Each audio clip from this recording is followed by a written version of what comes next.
হাইকোর্টে ফের মুখ পুড়ল রাজ্যের ওবিসি শংসাপত্র মামলায় আদালতের নির্দেশ অমান্য করে নিয়োগের অভিযোগ। রাজ্যের মুখ্য সচিবকে ভৎসনা হাইকোর্টের। আদালতে ভুল স্বীকার মুখ্য সচিবের, বাচ্চা ছেলে বুঝতে অসুবিধা হয়েছে, পাল্টা কটাক্ষ বিরোধীদের।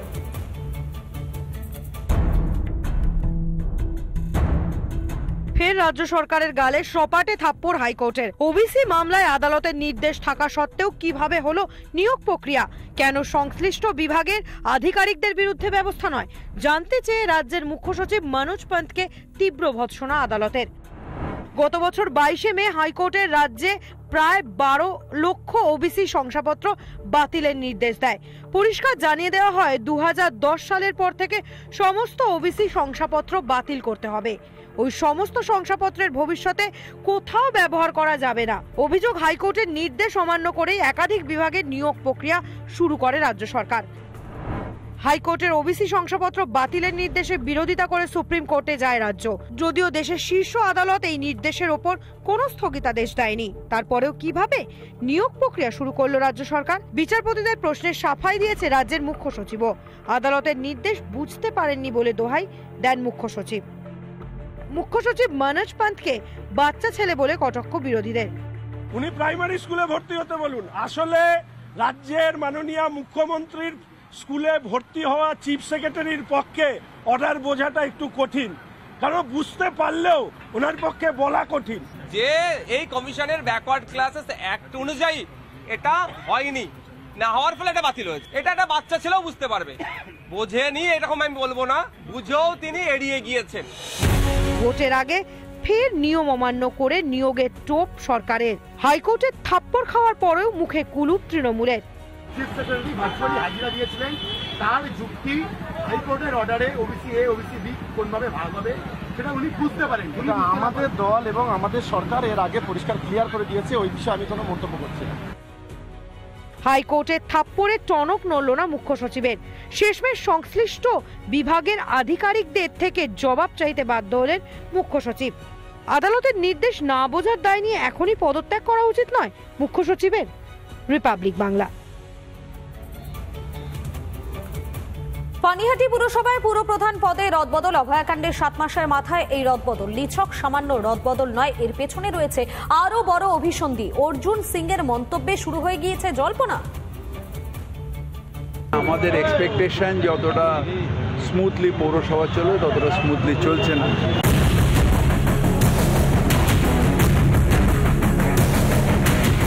শুধুই কি দলের প্রত্যাশা পূরণ? রাজ্যে একমাত্র পানিহাটি পুরসভায় পিছিয়ে না, মুখে এই অভিযোগ আনলেও আদতে গল্পটা অন্য। তৃণমূলের একাংশ বলির পাঠা ভাবছে এই মলয় রায়কে, কিন্তু কোন স্বার্থে বলি হলেন মলয় রায়? পার্থভূমিকে কত টাকা দেবে তার উপরে রসায়নটা ঠিক হয়। এর মধ্যে নান্টু আর পার্থর লড়াই মধ্যে মলয় বলি পাঠা হয়েছে। ইস্তফার কারণের পেছনে কি রয়েছে আরো বৃহত্তর স্বার্থ? পদে কে আসবেন সেই নিয়েও ইঙ্গিতপূর্ণ মন্তব্য প্রাক্তন সাংসদ অর্জুন সিং এর। যে অভয়াকে বডিটা পুড়িয়ে দিয়েছিল যে কাউন্সিলর, তাকেই নাকি চেয়ারম্যান করছে, মানে তাকে গিফট চেক দেওয়া হচ্ছে কি ভাই তুই অনেক কাজ করেছিস, বডিটা পুড়িয়ে দিয়েছিলিস, তাকে গিফট চেক দেওয়া হচ্ছে। নাম না করলেও বোঝালেন অনেক কিছুই। অভয়াকাণ্ড ধামাচাপা দেওয়া থেকে প্রমাণ নষ্ট, সামনে আসে একাধিক অভিযোগ, আর সেই অভিযোগেই কার্যত শিলমোহর দিল অর্জুন সিং এর অভিযোগ। যেভাবে গোটা পানিহাটি তৃণমূলের সমস্ত নেতারা, নান্টু ঘোষ থেকে শুরু করে সবাই যেভাবে বাড়ির লোকজনকে ভয়ভীতি দেখিয়ে যেভাবে তাড়াহুড়ো করে দাহ করেছে, তো তার তো পুরস্কার পেতেই হবে, কেউ না কেউ তো পাবেই। ওই যে পুরস্কৃত হওয়ার সে পুরস্কৃত হচ্ছে। হাসপাতালের ভেতরে এক কর্তব্যরত চিকিৎসককে ধর্ষণ করে খুন, তড়িঘড়ি পোড়ানো হলো দেহ, হামলা চলল হাসপাতালে। বৃহত্তর ষড়যন্ত্রের শিকার অভয়া, আর এই ষড়যন্ত্রে জড়িত যারা তাদের একে একে পুরস্কার বিতরণের পালা শুরু হলো এবার। রিপাবলিক বাংলা। রাজ্যের বিরোধী দলনেতা শুভেন্দু অধিকারী এসে পৌঁছে গিয়েছেন। কামিং আপ আমরা সেই ছবি দেখাচ্ছি। রাজ্যের বিরোধী দলনেতা শুভেন্দু অধিকারী পৌঁছে গিয়েছেন। এই মুহূর্তে ছবি দেখানোর চেষ্টা করবো। শুভেন্দু বাবুর সঙ্গে সরাসরি কথা বলার চেষ্টা করবো। এই মুহূর্তে আপনাকে খুন করার চক্রান্ত হচ্ছে, শঙ্কর ঘোষ অভিযোগ করছেন। শুভেন্দু বাবু এই মুহূর্তে কি বলবেন? শঙ্কর ঘোষ বলছেন আপনাকে খুন করার চক্রান্ত হচ্ছে, আপনাকে খুনের চক্রান্ত হচ্ছে। Don't get worried. দোলের আগে মায়াপুরে সাজো সাজো রব, আজ গৌর পূর্ণিমার অধিবাস। দেশ বিদেশের ভক্ত সমাগম মায়াপুরে। দেশ বিদেশের ভক্তরা তারা প্রত্যেকেই আজ মায়াপুরে ভিড় জমিয়েছেন।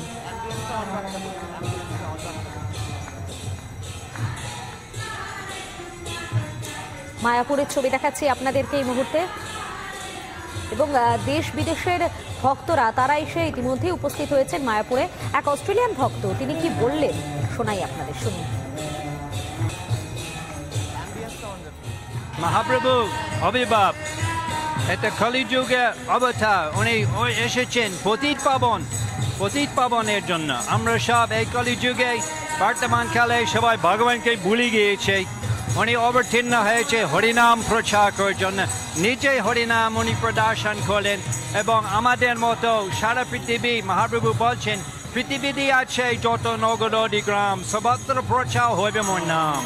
আপনারা মায়াপুরে এসে দেখবেন কত হাজার হাজার বিদেশ ভক্তরা আছেন। আমরা সব এখানে বাঙালি ভক্তদের সঙ্গে অলিঙ্গন করে হরিনাম করি। আপনারা শুনলেন তিনি কি বলছেন, একেবারে স্পষ্ট বাংলায় কথা। এই কথাগুলো শুনলে সত্যি মন ভরে যায়। এবং এর পাশাপাশি দক্ষিণ আফ্রিকার এক ভক্ত তিনিও এসেছেন মায়াপুরে। তিনি কি বলছেন, মাফ করবেন, দক্ষিণ আমেরিকার এক ভক্ত তিনিও এসেছেন। তিনি কি বলছেন শোনাই আপনাদের।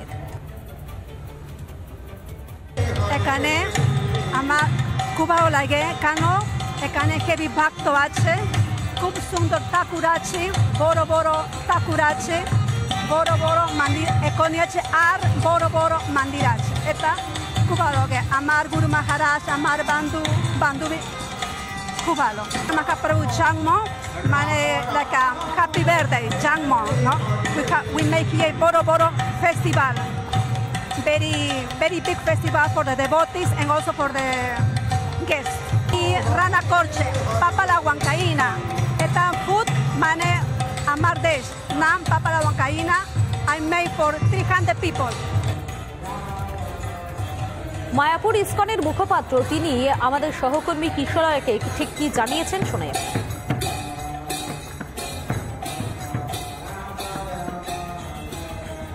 গৌরাঙ্গ প্রভু ইসকন মায়াপুরের মুখপাত্র, এবং তিনি আমাদের জানাবেন প্রভু এইবার কত ভক্তের ভিড় হলো 539তম জন্মতিথি মহাপ্রভুর, কি বিশেষ ব্যবস্থা ইসকনের তরফ থেকে করা হচ্ছে? শ্রী চৈতন্য মহাপ্রভুর আবির্ভাব উপলক্ষে ইসকন হেডকোয়ার্টার সিধা মায়াপুরে 35 দিন ব্যাপী বিভিন্ন অনুষ্ঠান আদির আয়োজন করা হয়েছে।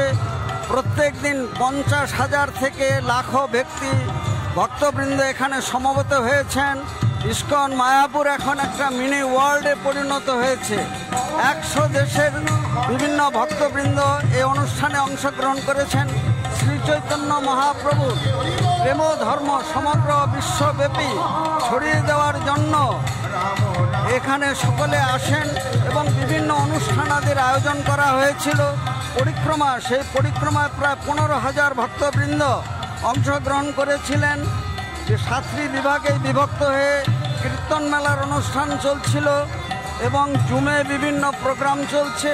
সব মিলিয়ে বসুধৈব কুটুম্বকম সমগ্র বিশ্ব এখন ইসকন পরিবারে পরিণত হয়েছে।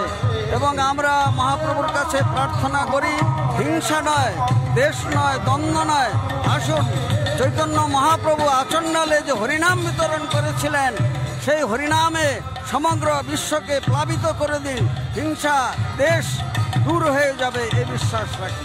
অনেক ধন্যবাদ। আমার সঙ্গে ছিলেন রসিক গৌরাঙ্গ প্রভু ইসকন মায়াপুরের মুখপাত্র।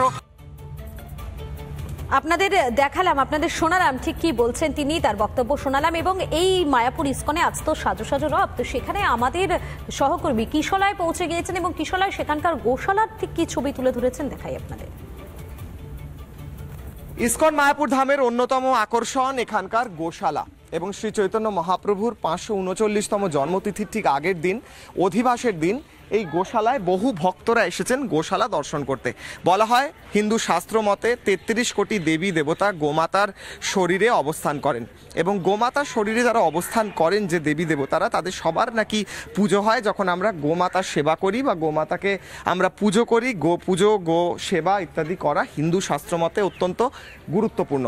এবং বলা হয় যে মায়াপুর ইসকনে প্রায় এই গোটা গোশালা যে এলাকা রয়েছে, সেই গোশালা এলাকায় কয়েক একর জমি নিয়ে থাকা গোশালা গোশালা এলাকায় হাজারেরও বেশি গরু রয়েছে যারা দুধ দেয় এবং বিশেষভাবে মায়াপুর গোশালার ঘি, দুধ এবং অন্যান্য প্রোডাক্ট যেমন ক্ষীর খুব গোটা ভক্ত সমাজ তথা এমনি সাধারণ যারা ট্যুরিস্ট আসেন, পর্যটক আসেন, তাদের কাছেও অত্যন্ত ফেমাস। এবং এখানকার যারা গরু, সেই গরুদের পুজোও কিন্তু বিশেষ বিশেষ তিথিতে হয়ে থাকে। গোমাতার পুজো হয়ে থাকে, গোপাষ্টমীতে গোমাতার পুজো হয়ে থাকে, গোপাষ্টমী ছাড়াও অন্যান্য তিথিতে, জন্মাষ্টমী তিথিতে এই সমস্ত যারা গোমাতা রয়েছেন তাদের কিন্তু পুজোও করা হয়, তাদের সেবা করা হয় এবং তাদেরকে একদম যে বেস্ট জিনিস রয়েছে সেই সমস্ত জিনিস দেওয়া হয় খাবার হিসেবে। সেই খাবার বলুন কিংবা তাদের থাকার ব্যবস্থা সমস্তটাই কিন্তু সবচেয়ে সেরা করে মায়াপুর কর্তৃপক্ষ। এই গোশালা মায়াপুরের অন্যতম আকর্ষণ। ভিডিও জার্নালিস্ট শম্ভুর সঙ্গে কিশলয়, রিপাবলিক বাংলা।